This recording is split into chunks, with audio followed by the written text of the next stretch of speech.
I'm going to allow our speakers to kind of, just introduce themselves. And if you don't mind sharing, Alan, I'll actually begin with you. Just give your name, organization, your background, and nonprofit. And in your experience, what has been the most challenging aspect of transitioning to a hybrid model along with that? So, Alan, I'll begin with you, and then we'll transition to Richard and then AD. Oh, yep, you're Oh, muted. sorry. There we There go. we All right. go. The hazards of a hybrid environment, making sure you can get your audio turned on. Right. I'm Alan Witchy, President and CEO at Damien Center. And I've been in the nonprofit sector for a very long time, probably longer than I want to admit. But I've been here for almost 7 years. Prior to this, I was at CHIP, the Coalition for Homelessness Intervention and Prevention, as their CEO. And then before that, I was actually at United Way of Central Indiana. And then before that, I was back in the nonprofit sector, running another organization. So I've seen kind of that evolution of hybrid and how we currently use it. So I'm excited about this subject because I think that you have to have I think it starts like everything with a leader at the top who either buys into how it can be successful and work effectively in your organization or don't. And I think we're seeing now in the for-profit sector a backlash against, work from home and hybrid environments. We're seeing that in various for-profit environments. But I think the nonprofit sector is uniquely positioned to be able to manage it in a different way and maybe a more effective way.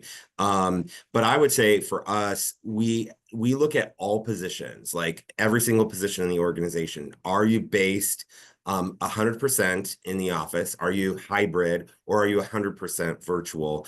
And that assessment is really critical so that when you hire people on, you set the groundwork for what the expectations are.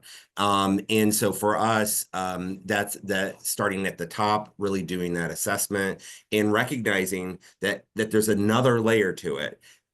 Not everybody is made to work hybrid, and even if they think they are. So I think what we have found is that some people are extremely good at it, and some people think they're good at it and struggle, and some people don't like it at all and recognize it. And so I think recognizing that spectrum and working with your whole staff on identifying, A, what does the role allow, and B, what can the person do? Where are they skilled at being able to do it and not do it?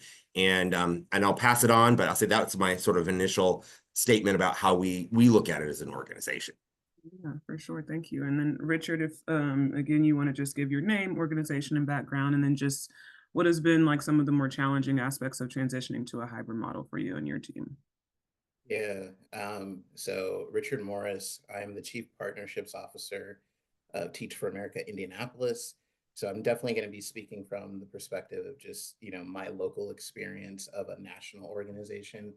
Um, but yeah, I mean, my also quickly my background. I was a special education teacher, and then I have been on staff with Teach for America Indianapolis, going on 8 years, and so that's really my nonprofit background. And so between COVID and a recent restructure, kind of hybrid work was thrust on us, in some ways, and so.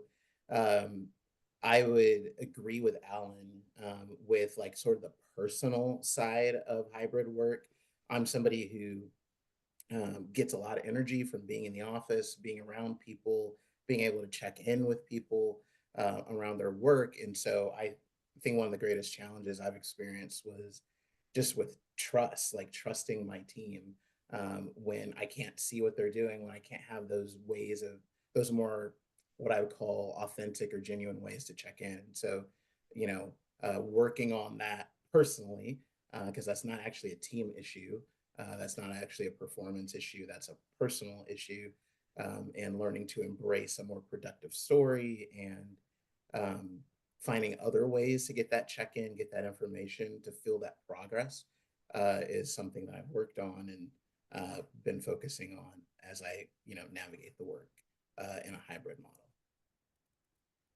Pass it to Edie.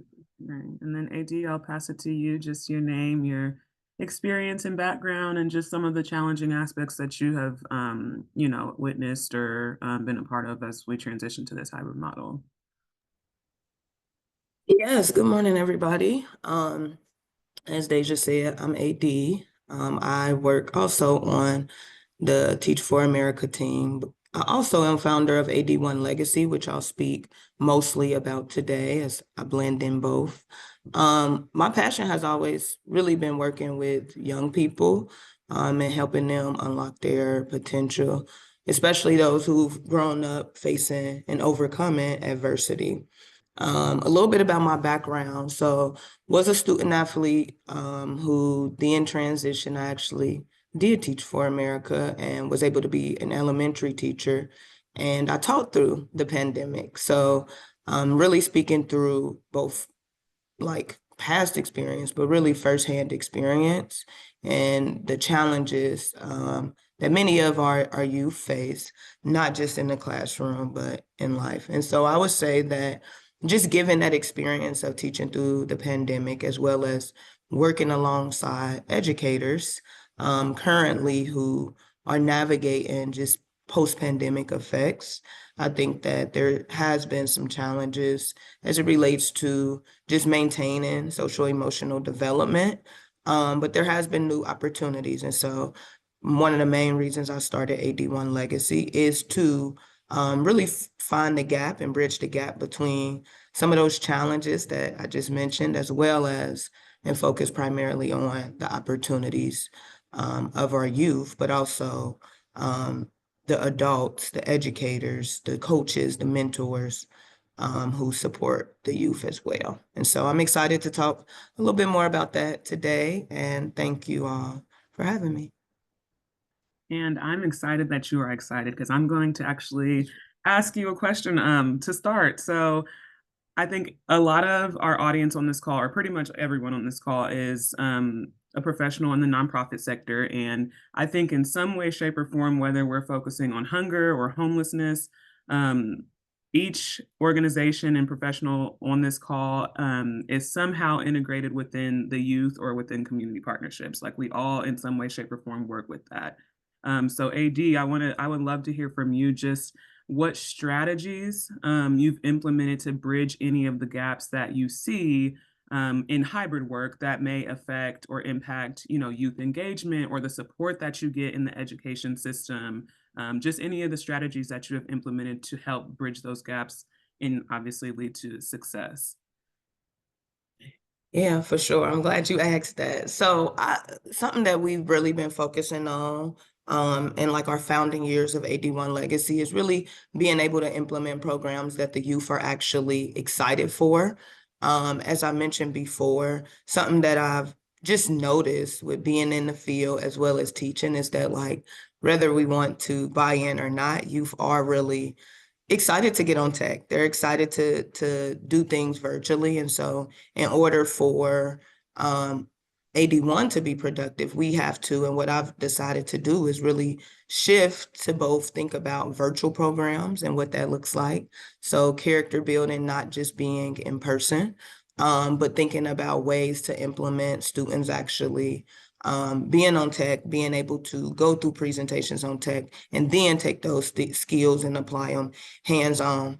I also think it's important that youth have access to tech. And so now I think accessibility has grown, so we don't have that problem as much, but just making sure that in communities, as AD1 does a lot of work after schools, students are having that access to that. And so I think that on one hand, while that's important, we also recognize the importance of, I think, Richard, you named it, like human connection.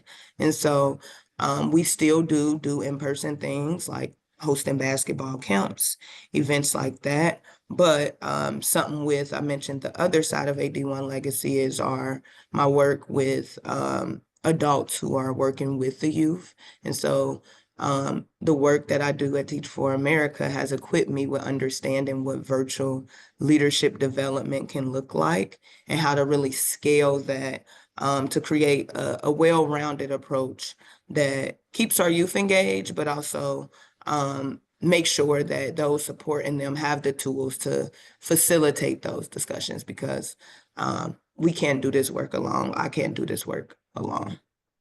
Leadership development matters at each level. So thank you for sharing. Richard, I'm going to transition you and kind of piggyback on what AD was talking about. I know at Teach for America, you all work with just, you have a vast history of working with diverse communities. So in your experience, how have you seen hybrid work impact your ability to engage with these students, educators, the partners that you guys work with, especially those in more underserved or remote areas? Yeah, it's a big question. It is. So I'll take a shot at it. What I would say is like I would start with um, just want to like speak to the reality that, technology, you know, remote, distance, all these words that we use can deepen the divide and inequities that we of the communities that we work with. Mhm. And so I just want to start there by like stating that. But one thing that I have noticed is really the shifting expectations of the, the stakeholders that we work with. And so AD spoke to it a little bit uh, earlier, but like, I could kind of talk to it in the terms of like before COVID and then after, right?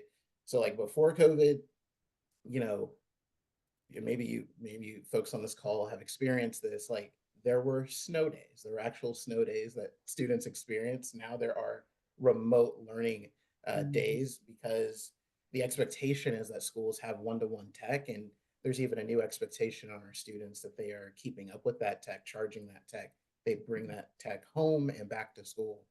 I've also seen, differences in school leader expectations. Before COVID, a school leader, if something was happening with the performance of one of our members, the expectation was that we would come and bring our physical presence to their building, and that was the remedy for solving this problem, was our presence. Now the expectation is like a call or a Zoom call can handle that same thing.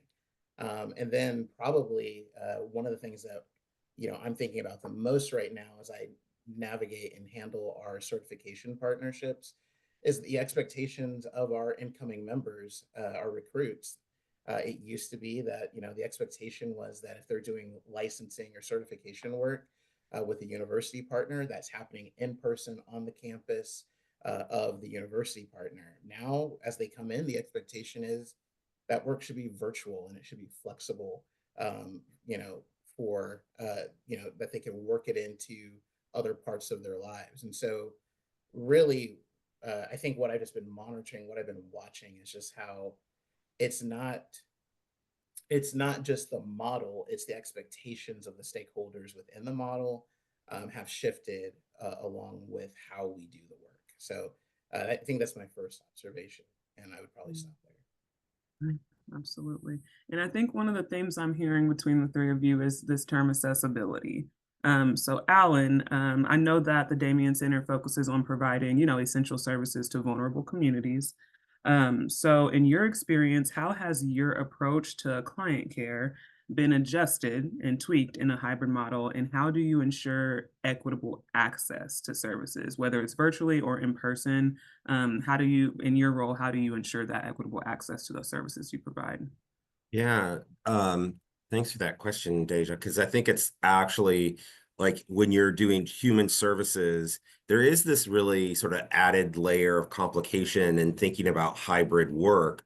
For instance, we have food services, and part of our food services is delivering, we have food pantry that clients come and pick up. So if the food pantry worker is hybrid or virtual, then we can't distribute the food. And then if we can't distribute the food, then we have to deliver the food. So I think like there's a sort of a chain reaction that can happen sometimes in this sort of physical services that you actually have to implement. And then we have, a number of clients that are living in shelters, they're unhoused on the streets, and those clients are by nature may not have access to technology or ability to have they may have burner phones, they might not have minutes, they might depend on the library to have access to virtual or to Wi-Fi. And so there's a whole host of sort of barriers that come in providing care to very low income and houseless individuals that might not have the ability or the resources to access care. And so it sort of forces us to make sure that we have those, people will have to come in and provide a lot of those services in person. And at the same time, we can continue our, COVID, the sort of like what Richard was saying, like post-COVID, there are things that are different. And so we know, like, for instance, in mental health care for our clients, maybe about 20% will access mental health therapy online. But there's another 80% that feel like, hey, I've got to have my therapist in person. That's how I build a relationship. That's how I build trust. That's how I'm going to connect and have real change. And so I think it really depends on the surface. It depends on the person's life circumstances. And so very naturally, administrative roles tend to be easier to say, hey, that person can be virtual or they could be hybrid. And then, like, hey, you're working directly with clients, you might have to be here all the time or the majority of the time. And that creates a sense of inequitability amongst staff. And so you're like, well, how come so-and-so gets to work home 3 days a week and I have to be here 4 days a week or whatever? So I do think you have to, like, again, be very clear, hey, by position and by role, and that hybrid work is also kind of, it's a benefit.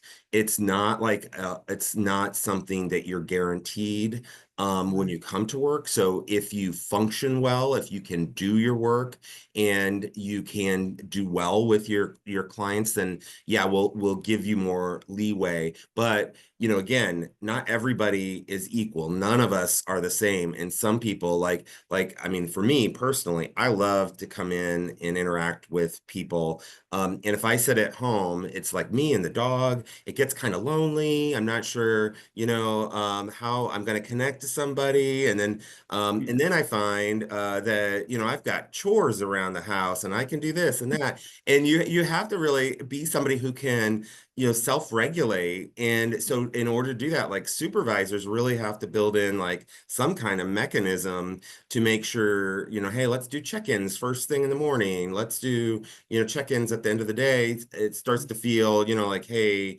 I don't have to do, if I come in person, I don't have to check in first thing in the morning or at the end of the day. So I do think that, I think it's very complicated. And I think that depending on your organization and your role, it's going to continue this sort of like complicated scenario where you're just going to have to really think about, individually, are you in good standing? Are you able to work there? And, we've had people say like, oh, I have a kid and they're homesick, and because we do hybrid, I'm going to work at home all day with my sick kid. And I don't know about you, but I mean, I had a kid who was young and my kid's sick. My kid's very needy. And if I tried to work at home, I probably wouldn't have got a lot done. And so I think those kinds of things all layer in to create a very complicated world in terms of this hybrid. It's challenging for the supervisors and knowing how to make sure that their teams are doing well and effectively implementing their strategies. For sure. And I just want to point out that I'm happy I'm not the only one who feels like every chore is just screaming in your face when you're working remotely. So happy to know I'm not on an island alone, but thank you for sharing that. I want to kind of piggyback on what you said. And and hone in on like the strategies that we use. So Alan, I'll begin with you, and then AD, I'll come to you. Richard, I'll finish off with you. What tools or practices, whether it's a project management system, whether it's a methodology that you implement with your team, whether it's check-ins at the morning or at the end of the day, what tools or practices have helped you maintain effective partnerships in a hybrid environment? And this can be with your team, but it can also be with an organization that you partner with or anything like that. Just kind of tell us a little bit about what tools or practices you've used and how successful or maybe unsuccessful they've been. Yeah, so one of the things that we do, I mean, I think everybody faces sometimes space issues. It's a great example for us. We're out of space. We're working on, adding space, but in the meanwhile, we have with post-COVID, the number of clients and patients that we've seen has just grown. The needs continue to grow. And so as we've been able to secure funding for that, some of our services have grown, but the space didn't grow. And so I think one of the things that's been really nice for us is that we allocate a space for somebody, but it may not just be their space. So there might be multiple people using that same space. And we do try to do, schedule. So, hey, Alan gets a space on this desk on, Mondays, Wednesdays, and Fridays, but on Tuesdays and Thursdays, it goes to this other person. And so I think this sort of not having to feel like you have your own space that's just yours and you own it, but in some ways that also really requires a clear schedule, clear planning out, and then the expectation that again you follow that. So we've had that be great at sort of like creating more space, but on the other hand, we've also really struggled with tools like everyone has Teams and Zoom, we all have, and another, and Blue Jeans, and we have, so there's all these tools, and so suddenly everyone is accessible all the time, and like people will send. Like it used to be, someone might say, "Oh, I'm going to kind of grab so and so between meetings, or schedule a meeting to talk in person." Well, now they just send a Teams message. They just send an email, and so I think it's been really complicated to manage the increase of virtual communication that happens and the noise that comes around that. Like, how do you balance that? So on the one hand, we have these wonderful tools that have evolved because of COVID. On the other hand, it can make it like, especially if you're a supervisor, I hear that a lot from my supervisors. They'll be like, "Oh my gosh, I just got 100 emails this morning, and now I got to work through what those are and how to do it." And so that actually doesn't always make the supervisor more effective. Sometimes that makes the supervisor less effective by managing all these virtual employees and depending on the day. And so I think that from tools, it's been really critical to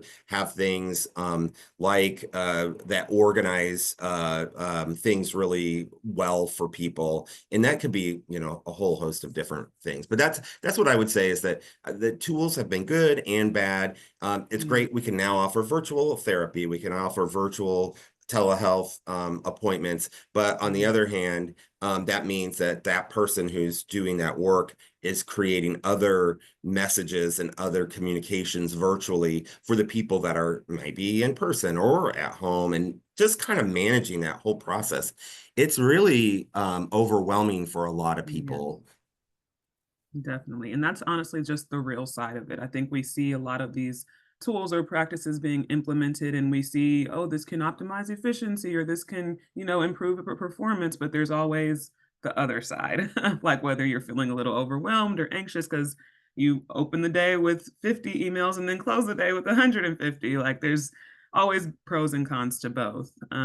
But thank you, Alan. AD, I'll transition to you if you want to just share any tools or practices in Teach for America or AD1 Legacy that have helped you maintain effective partnerships within a hybrid environment?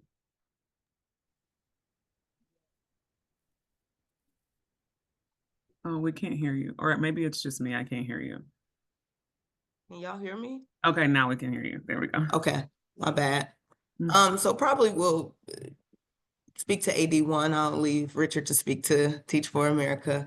But what I would share is some things that from a small org perspective that has been really impactful for not only the youth, but the families we serve and being able to meet them where they're at are tools like we have like band apps. So if any of you all have young kids or participating in any type of activities, you may be familiar with that. Things like Sports U, which is similar to band. What I appreciate about those platforms as we think about the families aspect is it only requires you to be on Wi-Fi and right, there's translation tools embedded in it. All of the announcements, pictures, you can put polls in there so you can gather data quickly.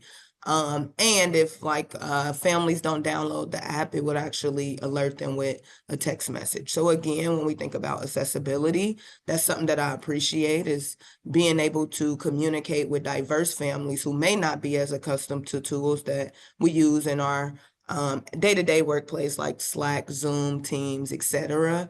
Being able to find new innovative tools through technology that families can engage in.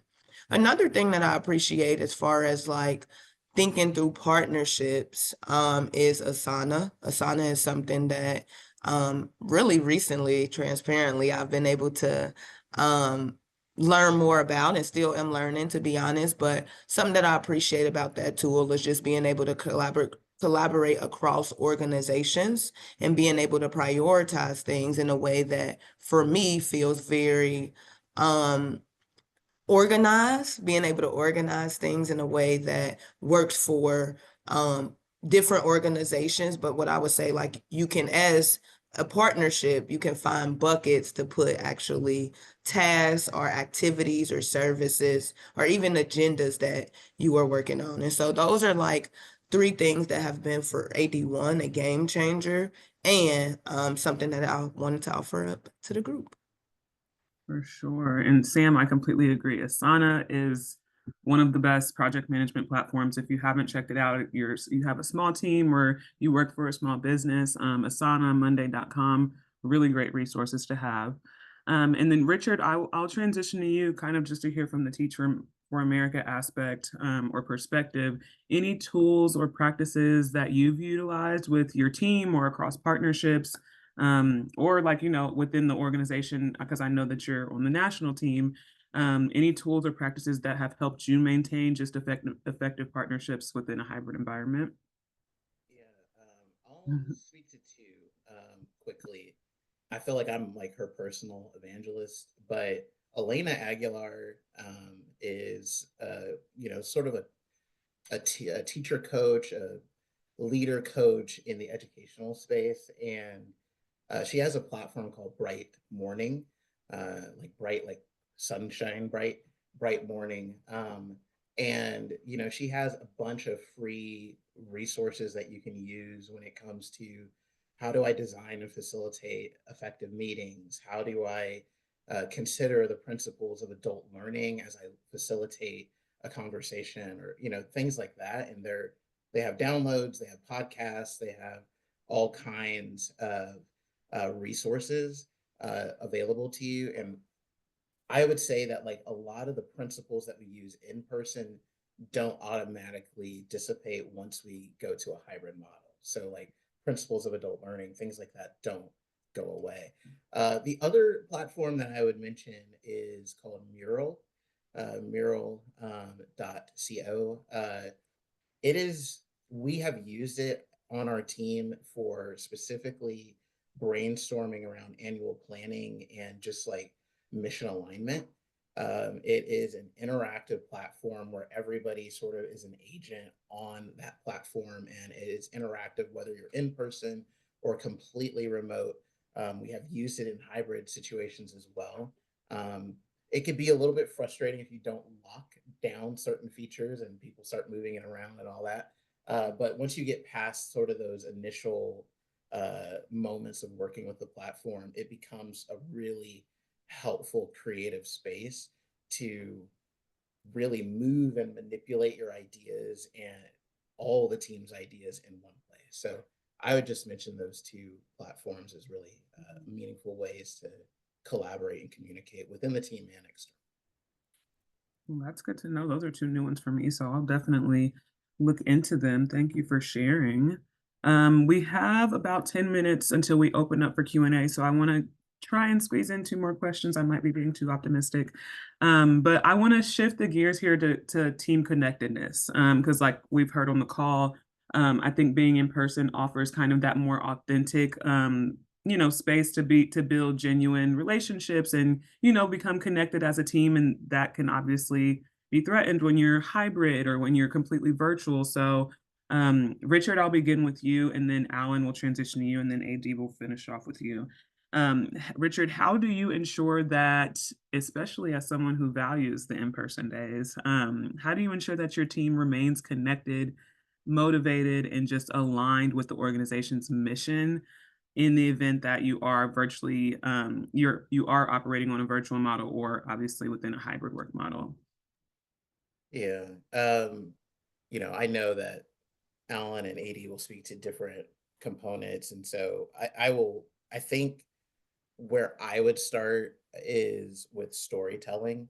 There's actually someone in our organization who leads what we call the Ignite Fellowship. It's a virtual tutoring program. Um, Her name is Katie Tennyson Hooten, and I've been in spaces with her maybe 12 times or so. Some of them have been in person, some of them have been virtual. And every time, it seems like every time she is on a call, she uses that as an opportunity to tell the story of how Ignite began, why it matters for kids, why it matters for the communities that we serve, how it started in Phoenix, where it's at now, and the results we're seeing in those places. And what it does is it like sort of effectively casts such a vision or a comprehensive narrative that it feels really easy to put myself into it. And so I would say that one of the things that, and I've basically copied her for the past year, in the different spaces that I've been in as I've been talking about this program, is I usually just start with anchoring in two concepts: that this program is about skills and self-confidence for our students. Mhm. And when we talk, academic and personal outcomes. So, I won't start talking about Mhm. that story. But the whole point of what I'm saying is like, that's how I think, whether you have a leadership position or not, being able to cast an effective vision and to be able to tell the story of why we're doing the work, I Mm. think that's what keeps people anchored, whether they're in person or away. And just like, again, using every opportunity, every time you're in front of someone to, thoughtfully, but anchor them, re anchor them into the story of why we're doing the work and why it matters. I actually think we just saw a great example of that at the top of the call when AD introduced herself and like brought us into why the work that she's doing at 81 Legacy matters so much. It's just, it could be as simple as one line, it could be deep as Mm. 10-minute conversation, but storytelling is key in Mhm. community connection and keeping people aligned. That's really good insight. Thank you, Richard. Alan, I'd love to hear from you just the ways that you help ensure that your team remains connected, motivated, and in alignment with your organization's mission. Yeah, I think we try to do it in various different ways because it can, I find like there are not maybe not two, there's lots of kinds of people, but we frequently have two things that happen. One is that if you're hybrid and you're working at home a lot, you might, if you're doing well, it may be somebody who's like, hey, I'm more introverted. I'm not really that connected to the work culture anyway. This really suits who I am. And so in order for that person but they still show up, right? So we have weekly team meetings, we have meetings, cross-functional team meetings, and we all are, now like everybody is high. I would say probably almost like 95% of staff are in some version or some way hybrid. And that creates this sort of option for this disconnection between you know, yourselves and your team. I mean, some of your team members, maybe they're working on quality and compliance, and other people are doing direct service.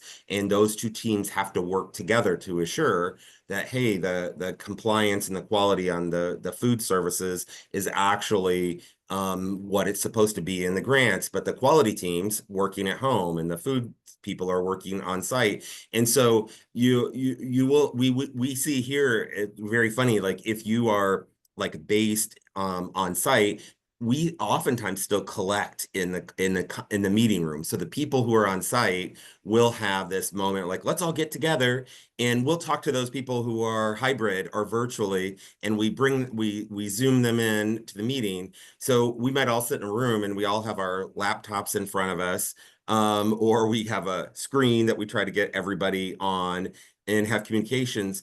But because those people aren't here all the time, or might not be here, even some of them not much at all, we've started to implement certain things. And I remember like one supervisor started this where, okay, everyone, we're just going to do an icebreaker at the beginning. You know, tell us, you know, your favorite breakfast cereal, or hey, how do you make your coffee in the morning? Or, you know, what are you going to do? Name something fun you're going to do this weekend, or what show are you watching? And it seemed, you know, at first we were kind of like what is that? Why are you starting the meeting with that? But it was the way to create that like small talk that happens in the office that just wasn't happening if you were virtual, right? Because you would log on to your meeting, you would do your meeting, you would log off, and you wouldn't make those sort of same connections. So we had to be really intentional to say, okay, let's start this meeting with a way that the people who are here in person and the people who are virtual can connect and learn about each other. So I think that's really critical. And when in the early days of COVID, we never did that. You know, we logged it, we were all learning. We were like, let's get to work. We got to get this work done. And then, break, everyone goes and does their thing. But I think this is we're past that now. You have to like intentionally think about like, how am I going to create a working team that knows each other, likes each other, and works effectively, knowing that they may very rarely see each other in person, or maybe almost never. I mean, we have some roles that we, you know, almost never come in. But we do try to say everybody comes in at some point. And I think that's critical, that you have some kind of a touch base in the organization. Maybe that's quarterly, maybe that's monthly, or maybe that's weekly, because different people have different needs, but it ties you to the mission, and it helps you to connect to people in some way. And so I just think that is like the most important thing to be successful with these hybrids, is how do we create some kind of relationship and culture. And it's different for different people. Some people want to do that one-on-one and kind of build that first part, but we had to talk to our supervisors and say, okay, you didn't used to have this, and build it into like, how do you create that connection and that social part? And how do you manage when half your team's in the office, half your team's online because they're hybrid? How do you make sure that you're not forgetting the people online? Because the people in person tend to create the meeting in there, or the people online tend to create the meeting. So you have to be very intentional to make that sort of cross-pollinate. And so in order to do that, you got to train your supervisors and your managers, have those conversations and talk about it and say, what are you doing to make your team feel connected, to create that cohesion? So I think there's just extra intentionality, and from a professional development standpoint and from an HR perspective, you have to sort of integrate all of that in. For sure. And I just want to say, I know a lot of people hate icebreakers. I love them. I think it's a great way to build team camaraderie, great way to bond, great talking points. So thank you, Alan. AD, we'll round it out with you. Just different ways that you help ensure that your team remains connected, motivated, and aligned with your organization's mission. Yeah. So I've really taken actually a lot from my work at Teach for America. And I think that a lot of the things that I'm echoing are things that I heard both Alan and Richard say. Is just that as humans, we value community and connection.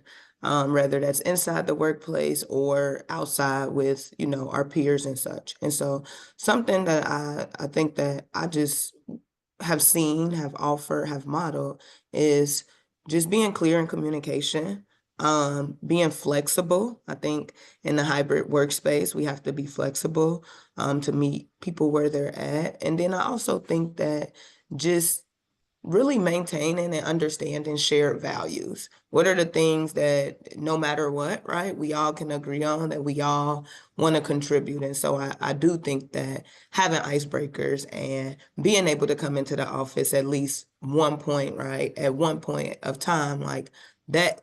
That is flexibility. That is like creating community and connection. That is creating or helping find shared values, even in the midst of like informalities. And so that's something that as I have grown into leaving the classroom and working, outside of the classroom, but still keeping those values that I know are true for me, which is community and connection, to be true. That's something that I appreciate about Teach for America, is that we are flexible and we value the humanness in things. And so we always assume the best from each other and create a space where we know there's like shared values amongst the team. For sure. Thank you. And I want to allow some space for Q&A. Before we do that, I do want to ask just each of our panelists if you could give the listeners on this call just one actionable step, whether it's something that you've said before or something new, it's an icebreaker, whatever it may be. If they could take one actionable step that they can take right now to improve communication or collaboration with their teams in this hybrid work model or this flexible environment that we're living in now, what would that one actionable step be? Richard, I'll begin with you, then AD will come to you. Alan, we'll round it out with you. Yeah, I'm trying to decide if I lean into the concrete side or the It can be personal like social one and a side. half, All right, actually. well, I'll go to the concrete. I'll say, like, I think one of the things that I did as recently as September was do an inventory of all the ways that your team communicates, as well as all the meeting structures that you have. I really mean it's nothing as crazy as just a list. We use Outlook, we use Slack, we use, Teams or Zoom or whatever. And here are the meeting spaces we have. We have team meetings and work stream meetings, things like that. Like, take the time to list out the types of meeting spaces and the types of communication styles you use, whether or not they are being used in the purpose that you intend them for. And this is really a team conversation, not just like a leader conversation. And just like interrogate, investigate if these are still the meaningful ways that we communicate. Are these still the meeting structures we need? What's falling through the gaps right now that our communication and teaming structure uh, could support us in like mitigating or removing. And then probably the most meaningful question there is like, ask, set a date for when you're going to come back and reevaluate those communication strategies and those meeting spaces, because it's not effective if you just like let it go and then don't keep interrogating if it still works. Something that was drilled into me early on into my leadership journey was culture happens by design or default. And so you have to be really, really intentional to design it.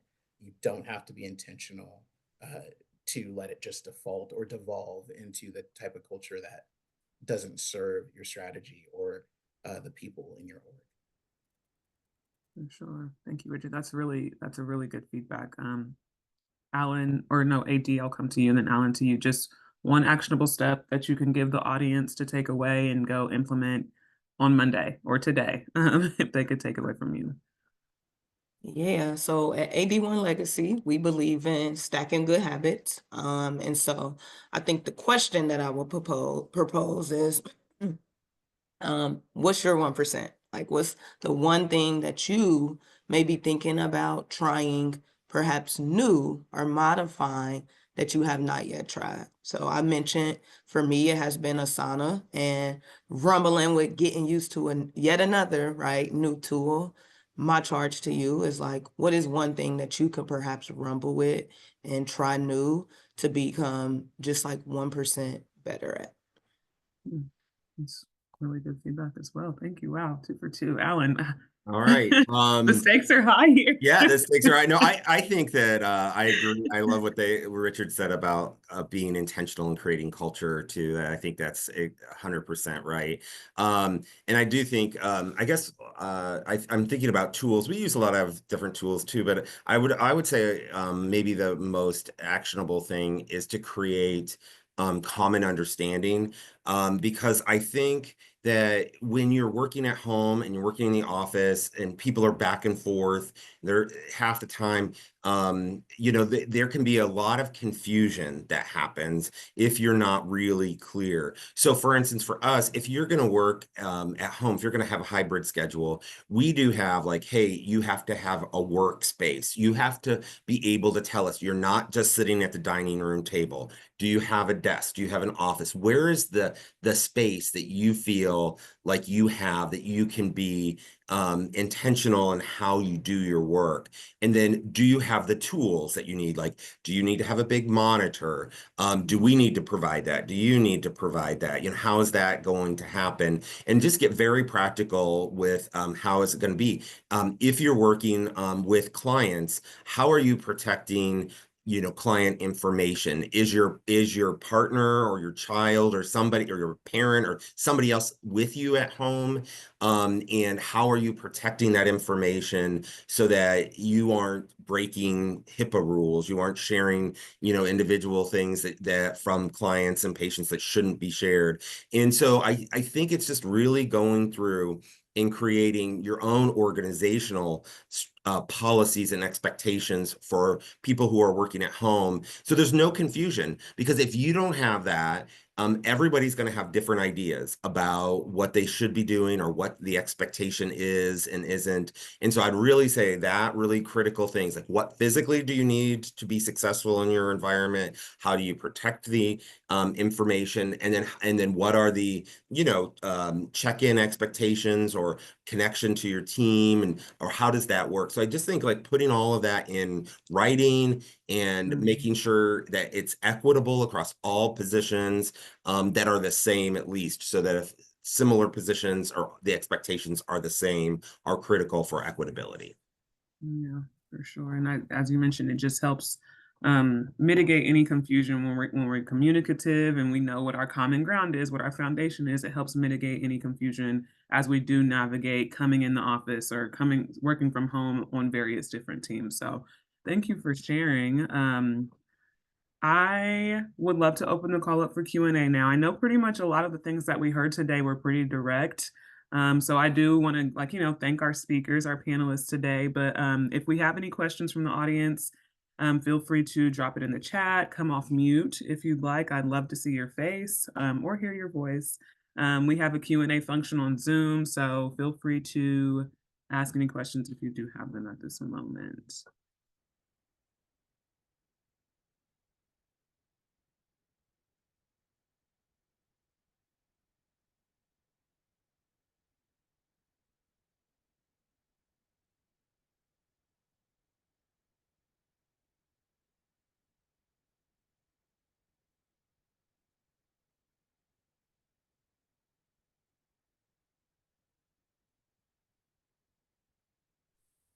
Good morning. This is Amina Pearson with Martindale Brightwood CDC.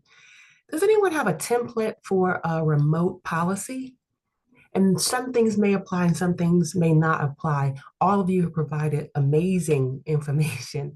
I'm taking notes, but I want to be able to just have a policy written out. Does anyone have a template? Yeah, if you reach out to me, I'm happy to share ours. I'll put my email in the chat. Thank you very much.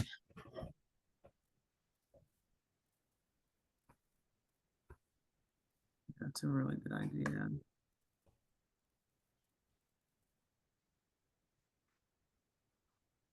And it looks like we have a question in the chat. Or that's a comment. Thank you, Brianna. If you're a member of Shroom, how we say it? Yeah. Shroom. They can also provide a template as well. Would people need to go online for that, or do they have to be a I member? can provide the link for that. It's Okay. SHRM, so it's like an HR site. But I'm happy to provide that because I had to dig one out myself during COVID on that site. So I'm happy to link that. Thank you. Yes, if you Yeah. don't mind providing it in the chat. And any of the resources that are provided in the chat today, I'll be sure to send them in the follow-up email as well. So don't feel like you have to scram to gather everything. It'll be coming shortly after the call. Perfect. Yep, Sam, go ahead. This has been such a great discussion. Thank you so much. So many amazing tips, and I love the shout out for Asana. For hybrid meetings, and especially for big, like all staff meetings or even retreats where you're accommodating folks who need to be remote for emergencies or whatever it is, do any of you have any pragmatic tips for the best way? And I know a lot of folks got familiarity with this during COVID, like virtual fundraising events were happening, et cetera. Do any of you have pragmatic tips for how to handle hybrid meetings so that remote folks feel heard, included, can see everything? I've been in spaces at my own organization where there's like a point person on site and a point person in the Zoom room. That way there's sort of cross communication and there is an MC in both rooms, so to speak. Do you have any tips like that that sort of help everybody feel included and build that community culture, et cetera? Yeah, I mean, Sam, I hear you because it has been a struggle for us too sometimes. I mean, so we have 180 staff, and so when we do our all staff meeting, it is we have a conference room and there'll be those people who come and collect there in person, and then the huge majority are online, and and that can vary depending on what size of meeting and what group you're having, but it can get very complicated to sort of like, in a way, you are facilitating two meetings in a way, the people that are in person and then the people who are online, and how you sort of integrate and connect those people together becomes really hard, because whoever is facilitating, the people in the room tend to defer to the person who's facilitating, and the people online tend to defer to the person who's facilitating. So it becomes that person's like suddenly responsibility to, like, how do I connect these two groups together? So yeah, sometimes having a point person, but also like if you have an agenda, you can, like, I sometimes write myself reminders. I don't do paper, but I'll do like little reminders on my virtual screen in my notes. And if I know I'm going to have a lot of people online, I'll say, don't forget to ask the room, or I'll say, don't forget to ask online. And it's just there in front of me, and I'll be like, okay, yeah, that's right. This is a self reminder. But mostly, I think you just have to be very, very intentional and be thinking about it a lot, and pause. Like, what happens is people get very uncomfortable with pauses. And so, especially if it's online, there's an awkwardness sometimes, like who's unpausing, who's going to talk and when. And definitely the hands up function, makes a big difference. So we, always say, like, hey, don't forget, everybody online, you can use the hands up function or whatever, and we'll stop and include you. But really, it just becomes sort of like an intentionality of recognizing, hey, I've got two audiences. I got to know that when I'm having these two audiences, I'm going to talk to both of them, and I'm going to try to give equal time to asking for comments and participation in the room as I am virtually. When it's all virtual, when everyone's virtual, it's so easy. If it's all in the room, it's so easy, but it's that half and half where things get really complicated and you can easily forget one of the two groups. Mm-hmm. Yep. And it looks like Lauren in the comments said that she recommends a conference owl. Practically has helped our in-person/virtual meetings to help everyone online hear and see the people in the room. It's an investment, but definitely worth it in her opinion. So that could be another tool that people can use. We use one at Indie Reads as well, and it's amazing. That has changed the game for us. Good. Are there different conference owls that you can use, or is this just like one I specific think one? Owl is the brand, actually. Right. It's a little robot with a camera on it that like turns every time it senses movement or noise. It's wild, but it's Ah, great gotcha. for us. Okay. And we're a smaller staff. Our meetings max out at like 30 folks. Gotcha. Okay. And AD, you would say having a resource hub for the online crew and having set stopping moments for voice in the space, both virtually and in person. I think that's super helpful. Utilize ways to check in virtual using tools like Mentimeter, poll everywhere. That's good. And then Molly said she's found prepping the group is also helpful. Yes, I can say from experience, I enjoy a solid prep moment and to know exactly what we're about to cover, what's on the agenda. Those kind of things are very helpful. So thank you. I find that having cameras on during virtual hybrid meetings helps too. It definitely does help.